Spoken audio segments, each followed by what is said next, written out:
talaga. Inang Rina, ikaw. Sabi ko na nga ba si Inang Rina eh. Sino yung kasama mo? Mga anak, anong ginagawa niya dito? Ha? Andito pala si Buboy. Ba't kasama niyo? Hala, mahal na Rina. Kilala mo pala sila? Sino sila? Oo, Penky. Kilala ko sila. Yan yung mga anak ko. At yung asawa ko. Yan si Berta at yan si Duray. Oo, Inang Rina, nandito kami kasi wala ka sa palasyo.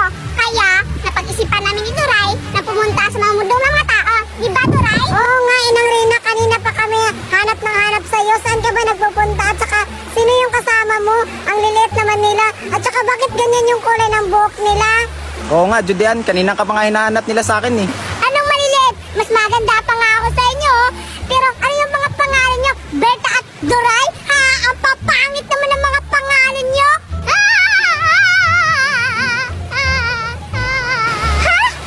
Anong ang papangit ng pangalan namin? Nakakatawa ka naman. Ang pangalan mo? At saka, ganito ba yung mga mundo ng mga tao? Ang papangit? Akala ko ang gagwapa at gaganda dito, pero ba't ang papangit nyo? Oo nga, bakit ganyan siya magsalita? Para siyang baliw. Baliw ata yung nakuha mo Inang Rina eh. Mga anak, huwag niyo nga yan silang patulan. Judean, sino nga ba yung pangakasama mo? Tama na mga anak.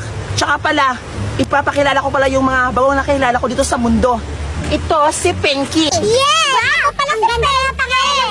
Pangalan ni Penke, pero ang papangit na mukha. Anak,